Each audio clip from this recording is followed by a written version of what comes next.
I've been reading up on the Super Nintendo on message boards and like Reddit and everything lately, and specifically, I keep seeing the same kind of diss about the Super Nintendo when it compares to other consoles specifically. That's that the Super Nintendo was mostly an RPG machine, and I believe this is way further from the truth. I think the legacy of the Super Nintendo nowadays, when you go online and you Google best games on Super Nintendo and stuff like that, or games on Super Nintendo, people know nowadays to for some reason put up a bunch of RPGs. However, I think that's basically later influence because I feel RPGs for the longest of time. This is basically also around the world, not so much in Japan. Japan RPGs were kind of always somewhat big, but they not exactly. And I'll talk about that a little bit later. But the thing is, like RPGs is when I was a kid were not that big. In fact, I feel RPGs did not become mainstream until sometime later on around the PlayStation era. And even then, it was mostly because of like the success with Final Fantasy. And even then, after that, it wasn't as mainstream as other games. These games kind of this is why most companies nowadays, especially like if you play a new Final Fantasy and stuff, all these turn-based RPG style kind of gameplay is gone. It's because these games don't sell that well as much as people love them. They companies don't feel they sell or they're not as accessible to people, and so they feel they're gonna lose out on sales. And the reason is because they never were. Even and I can go back and like even during the PlayStation era, um, the people in charge of the whole management of PlayStation refused to release RPGs and 2D games at the time. And there was a reason for that. The reason because it was mainly because these games weren't popular. You would have killed your system with them. So when you go even further back to the Super Nintendo did have some of the best RPGs out there, arguably. But even so, if you were a kid and you had a Super Nintendo in the 90s, chances are you never played an RPG during that time. And I know this because I've talked to several people. I remember even back then when you would see an RPG in like magazines and stuff, people were kind of disappointed. It would be like one-page ads and stuff like that. There's a reason why when you go into the Super Nintendo and you want to buy an RPG nowadays as a retro collector, they're very expensive. And the reason they're very expensive is because they're rare. They're rare because people barely bought them back then, and thus only a few numbers of them were printed. This is why when you go buy any Final Fantasy or Earthbound or whatever for the Super Nintendo, it's extremely expensive. Even Mario RPG suffered the same fate. Even though that's partially also because it was released later on in the system when the N64 was already coming out, but it still suffered from the same fact. And the reason why it was even released, I feel, in the U.S. at the time was because it was later on in the system, so anything would have sold. So, or they were just trying to pack it before it was gone, so they weren't even thinking about it. But nowadays, that all these games have a huge legacy, and since RPGs skyrocketed in popularity around the Super Nintendo, during the PlayStation era, people went back and they realized all these great RPGs, and I think this is why you see when people talk about the Super Nintendo nowadays, they only talk about the RPGs. But I feel like even back then, most people played platformers and other style of gameplay, like maybe Zelda or something, but they didn't really play RPGs as much.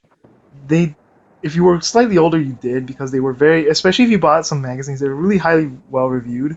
So those people tended to buy those things, but the general public, the ones who mostly bought Super Nintendos, didn't buy those games, and that's why this is something basically I wanted to correct because in everywhere that I see, I always see people like, especially the younger generations, people born in the 2000s and stuff, are don't realize this, and they constantly come up with the idea that the Super Nintendo is worse than other systems because the Super Nintendo only has RPGs.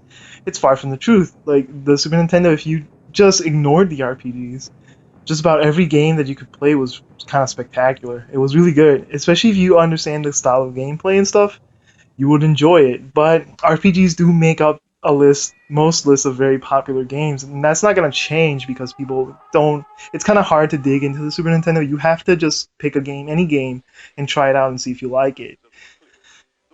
You don't have to delve into the RPGs. Like I know people say like the Sega Genesis is slightly better. This is the thing I've seen because it has less RPGs. The Sega Genesis did have a lot of action games, but I think the Super Nintendo did too as well, and this is what I'm trying to tell people like I'm trying to pass this off because like I never played RPGs until Super Mario RPG, and that was like in '96. Like that game introduced me to RPGs. Prior to that, I never bought an RPG in my life. It was just not something I wanted to play. It was boring. It was like you had to play. You couldn't jump or anything, so I kind of never understood it. And I was also a much younger kid, so it was kind of harder for me to pick it up and play and enjoy it. You also had to read a bunch of text. I wasn't into it. Most kids weren't. So I kind of have to mention it because I think people are not understanding that nowadays, especially because when you used to play games, it was something that you did without much like dialogue or anything. Nowadays, gameplay is different, and that's okay. But I feel like the generation that grew up with the Nintendo, they were super kids like around the time the Nintendo was popular. They were, or even then, maybe when the Atari came out. But then when the Super Nintendo came out, they were entering their teens almost. And they weren't there yet. But around the time the PlayStation came out, they were already teenagers. They were much older. So that's, I think, one of the reasons why RPGs took off so well, because it got introduced to that market, that adult, like more adultish themes were cool and stuff like that. And then you have the edgier kind of things that were popular with teenagers. You have like the Final Fantasy series at the time was cool as all like was cool, the coolest thing ever. But this didn't occur until much later. Some people that start off with the Atari, for instance, would probably start buying RPGs around the time the Super Nintendo was popular, and those people were the ones that basically bought Final Fantasy 2 and 3 when it came out. But other than that, those that wasn't basically what the system was about. You barely ever saw those games. I never knew anybody who owned an RPG, and I knew a bunch of people back then.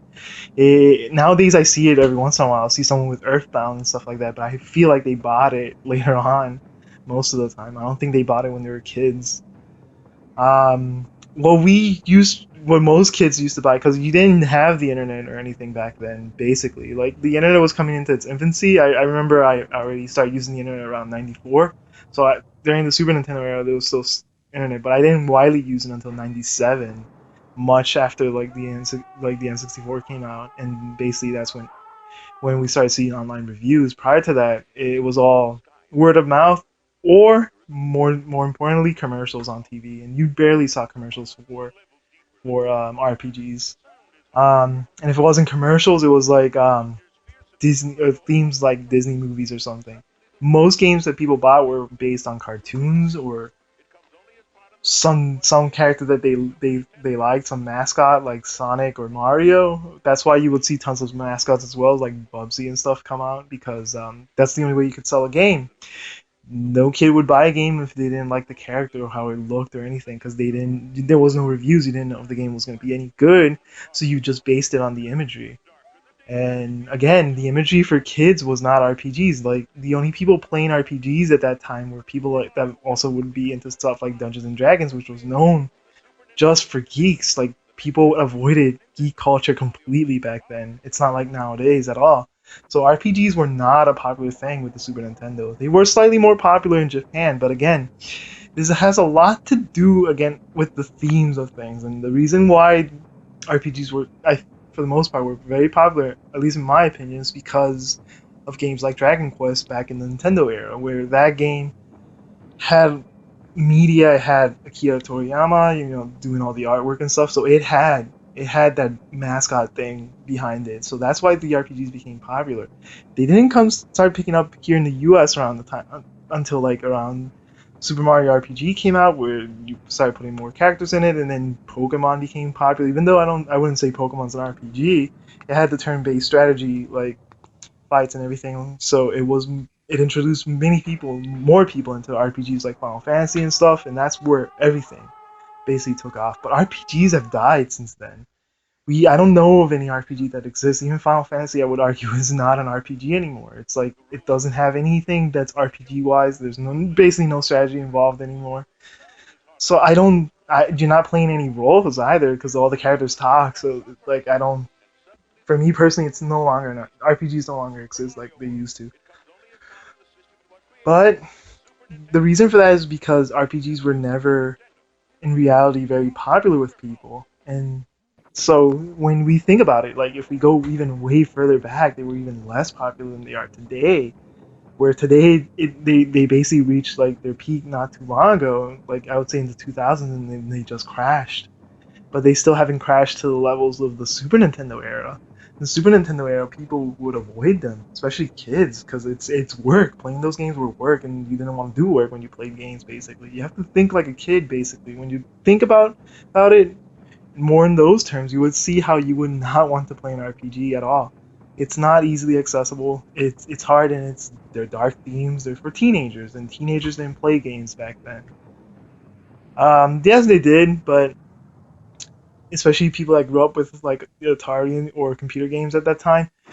But like it was something mostly geeks would do, and you would avoid it. Again, there's no geek culture nowadays. People like to say they're geeks and stuff, but back then, if you're a geek, you were a loser. So you would constantly see some kids when especially when they reach their teenage years, they would just drop all video games because they don't want to be seen as losers. And this was very common because I know I've talked to a bunch of my friends and they also had the same experience later on in their life that they would drop. Even during the Xbox era, Xbox, PlayStation 2 era, people would still stop playing video games once they became, teenagers or later, or around the time they started to drive and stuff because it was uncool to do so and you didn't want to seem like a loser, so you just stopped and you were like trying to date girls and stuff. So my point being is like this, going all the way back to the Super Nintendo. Like, if you actually think that was an RPG machine only, then you're missing out on a huge catalog of games. The Super Nintendo was great. It became such a nostalgic console, not because of its RPGs. Its RPGs are kind of almost forgotten. They're only remembered because of later on, I would say, with emulators and stuff when people started picking those up. Just when they went back into to play retro games, those were the better ones that stood out because I guess when you think about it, also because they kind of stand the test of time. You don't, even though the graphics have improved and all this other stuff, that you can still pick it up and it kind of feels like the same game. Whereas if you go back in time and you play old 2D side scrollers, like they feel older and controls may not be your cup of tea or anything at the time, and so you kind of were hoping for something more, and then it's not about 2D games or side scrollers weren't about,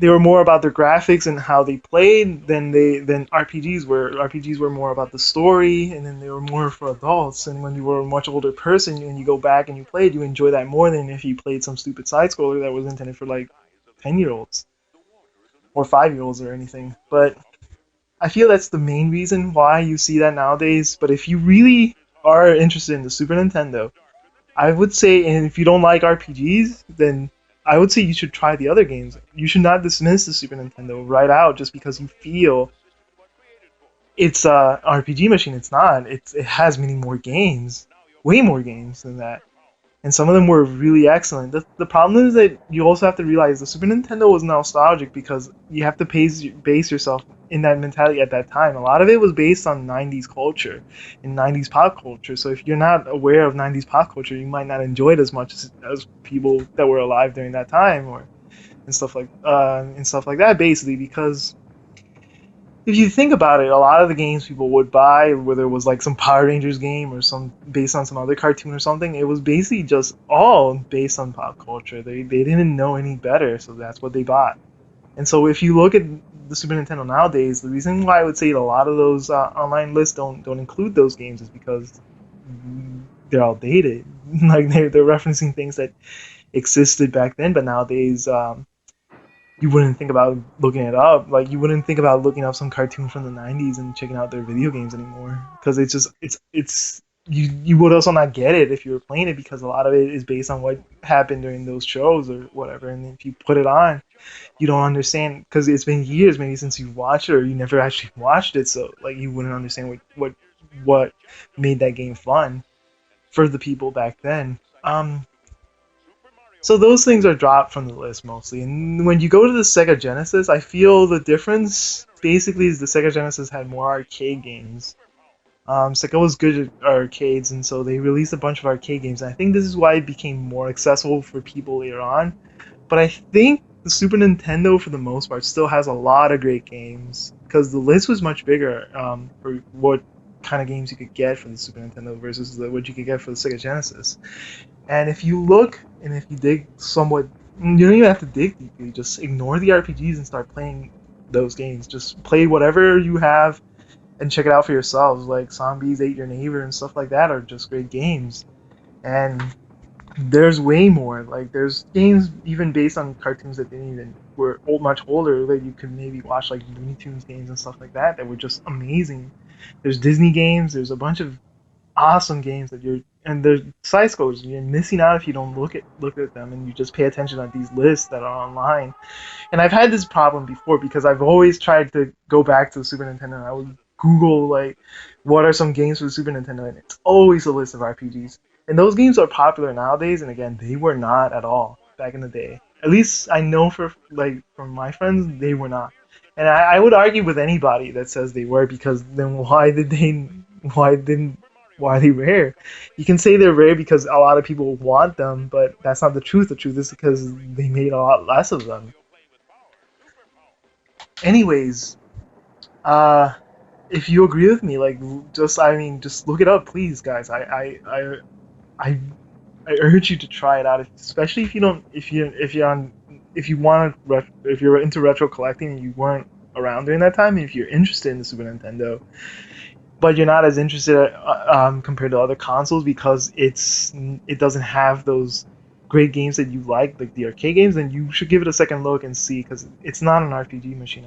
I really must emphasize this. It's not just an RPG machine. RPGs are the things that it's remembered for nowadays, but that again is people going back in time. If you play it, you will totally fall in love with it. I'm almost sure because it has some of the best games. It has some of the best culture around it and it's just a lovely machine.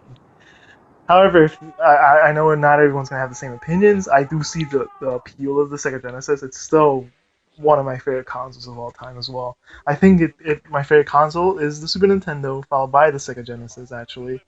So the Sega Genesis is actually really holds a place in my mind for nostalgia. It's the best. It's one of the best. So though you cannot fail with any of them, but I do highly suggest that the Super Nintendo by far is the best system ever released. Anyways, guys, that's all I have to say. I'm signing out. I hope you have a good day, and I'll talk to you later. Bye.